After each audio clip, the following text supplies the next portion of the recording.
In this session, we will discuss how is a community included in ST list. Why in news? The Coordination Committee of Tribal Organization of Assam (CCTOA) has rejected the illegal and unconstitutional recommendations of ministers to grant ST status to six communities: Chutia, Koch Rajbongsi, Matak, Moran, Tai Ahom, and T tribes. Recently, Coordination Committee of Tribal Organizations of Assam ने आसाम के six communities को ST status given करने के लिए recommendations को reject किया है। Six communities such as Chutia, Koch Rajbongshi, Matak, Moran, Tai Ahom and tea tribes. What is the process of inclusion in ST list? किसी भी कम्युनिटी को एसटी लिस्ट में इंक्लूड करने के लिए क्या प्रोसेस होता है? इनिशिएशन बाय स्टेट और UT government. The process begins when the concerned state or UT government recommend adding the community to the ST list based on studies and socio-economic assessment. Studies and socio economic assessment के बाद state या UT government किसी particular community को ST status given करने के लिए proposal given करती है। Ministry of tribal affairs review the proposal is send to the union ministry of tribal affair which examine it. UT और स्टेट गवर्नमेंट इस proposal को union ministry of tribal affair के पास सेंड करती है, जो इसको एग्जामिन करता है। RGI and NCST vetting. RGI means Registrar General of India. NCST means National Commission for Scheduled Tribe. The ministry forward the proposal to the Registrar General of India for verification and then to the National Commission for Scheduled Tribe for their concurrence. Union ministry of tribal affair इस proposal को verification के लिए registrar general of India के पास send करती है। साथ ही मिनिस्ट्री इस प्रोपोजल को national commission for scheduled tribe के पास उसका कॉन्करेंस के लिए सेंड करती है। Cabinet consideration only if all bodies agree the proposal goes to union cabinet for a final decision. All bodies such as RGI and NCST अगर इस proposal को एग्री कर देती हैं, देन इसको फाइनल डिसीजन के लिए यूनियन कैबिनेट के पास सेंड किया जाता है। Parliamentary approval A bill is introduced in the parliament to amend the constitution, scheduled tribe order 1950 and must be passed by both house. Parliament के अंदर इसके रिगार्डिंग एक बिल इंट्रोड्यूस किया जाता है so that constitutional amendment schedule tribe order 1950 को amendment किया जा सके एंड पार्लियामेंट का बोथ हाउस से इसको पास कराना होता है। Presidential notification the president issue the final notification bringing the changing into effect under article 341 and 342 of the constitution. Parliament के बोथ हाउसेस से पास होने के बाद प्रेसिडेंट एक फाइनल नोटिफिकेशन इशू करता है। आर्टिकल 341 एंड 342 के अंडर इन चेंजेज को यहाँ पर इफेक्टिव कर दिया जाता है। What are constitutional provisions for scheduled tribe in India? India में शेड्यूल्ड ट्राइब से रिलेटेड कॉन्स्टिट्यूशनल प्रोविजंस क्या क्या है? Article 366(25) provide a process to define ST. ST को डिफाइन करने के लिए क्या प्रोसेस होगा, उससे रिलेटेड आर्टिकल 366 के अंदर प्रोविजन करते हैं किया गया। शेड्यूल्ड ट्राइब मीन्स सच ट्राइब्स और tribal communities which are deemed under Article 342 to be ST for a purpose of this constitution. Article 342(1) The President, after consultation with the Governor, specify the tribes or tribal communities as ST. Article 341(1) के according president governor की consultation के बाद किसी particular tribe को tribal community किसी particular tribe या tribal community को ST status given कर सकता है। Article 338A ancestry establish under article 338। National commission for ST article 338 के अंदर स्टेब्लिश किया जाता है। The fifth schedule provision for administration and control of scheduled areas and scheduled tribe in state other than Assam, Meghalaya, Tripura and Mizoram. Fifth schedule के under schedule area and schedule tribe के administration and control से related यहाँ पर provision किए गए हैं। जबकि Assam, Meghalaya, Tripura and Mizoram के अंदर फिफ्थ शेड्यूल के अंडर प्रोविजन नहीं किए गए हैं। इनके लिए सेपरेट शेड्यूल है। The sixth schedule deal with the administration of the tribal areas in Assam, Meghalaya, Tripura and Mizoram. Sixth schedule Assam, Meghalaya, Tripura and Mizoram के अंडर जो ट्राइबल एरियाज हैं उनके एडमिनिस्ट्रेशन से रिलेटेड है। As per census 1931, STs are termed as backward tribe living in the excluded or partially excluded area. What is sixth schedule of Constitution? Constitution का sixth schedule क्या है? Special provision for four north eastern state of Assam, Meghalaya, Tripura and Mizoram. Four north eastern state Assam, Meghalaya, Tripura and Mizoram के लिए sixth schedule में special provision किए गए हैं। The sixth schedule contain special provision for the administration of tribal areas in fourth north eastern state of Assam, Meghalaya, Tripura and Mizoram. इन चार state के under जो ट्राइबल एरियाज हैं उन ट्राइबल एरियाज के एडमिनिस्ट्रेशन के लिए यहाँ पर स्पेशल प्रोविजन किए गए हैं। Provide for autonomous district council, ADCs का इसके अंडर प्रोविजन किया गया है। Sixth schedule under article 244 provide for the formation of autonomous district divisions, administrative divisions, autonomous district council that have some legislative, judicial and administrative autonomy within a state।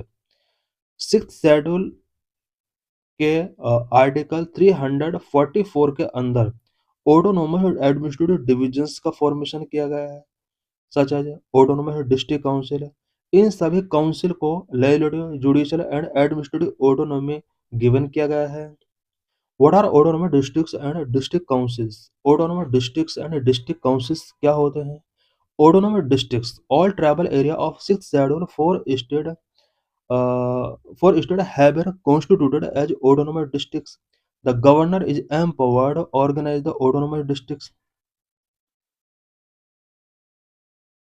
Six schedule के अंदर इन four state के जो भी tribal areas हैं उन tribal areas को autonomous district के तौर पर कॉन्स्टिट्यूट किया गया है। इन ऑटोनोमस डिस्ट्रिक्ट को ऑर्गेनाइज करने के लिए गवर्नर को एम्पावर किया गया है। द एक्ट्स ऑफ पार्लियामेंट और state legislature do not apply to autonomous districts और apply with specified modification and exceptions. Parliament और स्टेट लेजिस्लेचर के all act in autonomous districts में अप्लाई नहीं हो सकते और अगर अप्लाई करना है तो स्पेसिफिक मॉडिफिकेशन एंड एक्सेप्शंस के बेस पर अप्लाई किया जा सकता है। District Council.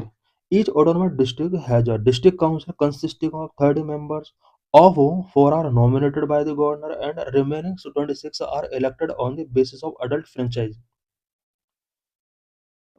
Each autonomous district के अंदर एक डिस्ट्रिक्ट काउंसिल होती है जहां पर 30 मेंबर होते हैं। 4 मेंबर गवर्नर के द्वारा नॉमिनेट किए जाते हैं, रिमेनिंग 26 मेंबर अडल्ट फ्रेंचाइज के बेस पर इलेक्ट किए जाते हैं।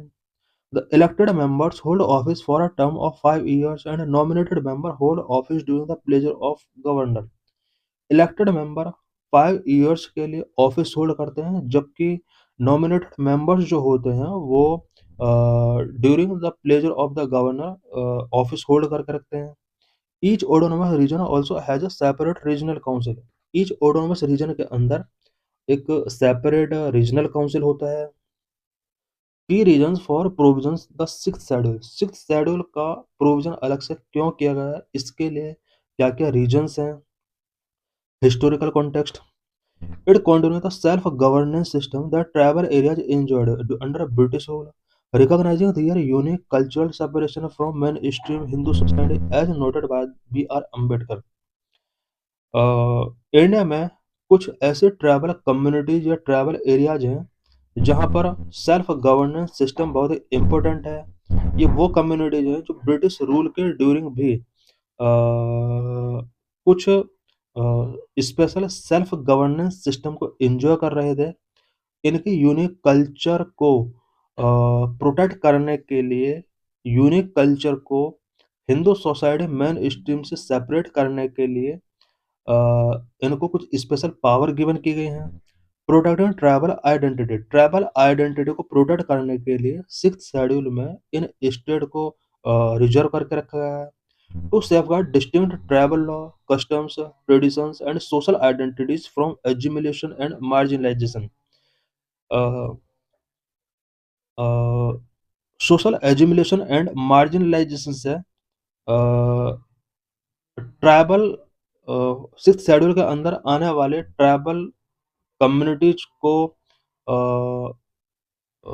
सेफगार्ड करने के लिए ट्राइबल लॉ कस्टम ट्रेडिशंस को सेफगार्ड करने के लिए प्रोविजन किया गया promoting autonomy to enable tribal communities to manage their own land, forest, local governance, and development according to their needs rather than being solely subject to state law, empowering local governance.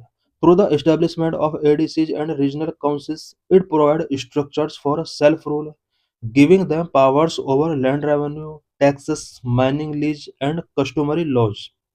Asymmetric federalism. It is a form of asymmetric federalism, offering a higher degree of autonomy than the fifth schedule for other tribal areas, acknowledging the specific circumstances of the Northeast. Legal provisions to protect STs STs STs को protect करने के लिए legal provisions क्या क्या किए गए? Number one, protection of civil rights act 1955 against untouchability, schedule caste and schedule tribe prevention of atrocities act 1989, provisions of panchayat extension to the schedule areas act 1996, schedule tribe and other traditional forest dwellers act 2006, related initiatives ST से related initiative क्या क्या taking किए गए? TRIFED, digital transformation of tribal school, development of PVTG, प्रधानमंत्री one धन योजना, related committees, जागजा committee 2013, बोरिया commission 2002 2004, Lokur committee 1965, national commission for ST. Constitutional provisions. NCST established under Article 338A. Article 338A के अकॉर्डिंग NCST established किया गया. The 89th Constitutional Amendment Act of 2003 separate the erstwhile Joint Commission into NCSC and NCST. 2003 में 89th constitutional amendment किया गया. इस amendment के through joint commission पहले हुआ करता था एनसीएसटी एंड एनसीएससी के लिए, इसको सेपरेट किया गया. Role, work to protect and promote the interest of ST community. ST community के इंटरेस्ट को प्रोटेक्ट करने के लिए, प्रमोट करने के लिए national commission for ST work करता है. Functions, it monitor welfare, address grievances, and advise on development with specific focus on people of tribal communities. Key functions of NCST: number, inquiry and investigation; number two, monitoring and implementation; number three, reporting; number four, policy advice. Number of inquiry and investigation: to inquire into and investigate matter relating to the safeguard provided for ST community. Number two, monitoring and implementation: to monitor the implementation of laws, policies, and programs for socio-economic development and the prevention of atrocities. Number three, reporting: to report to the governor or president on the functioning of these safeguard.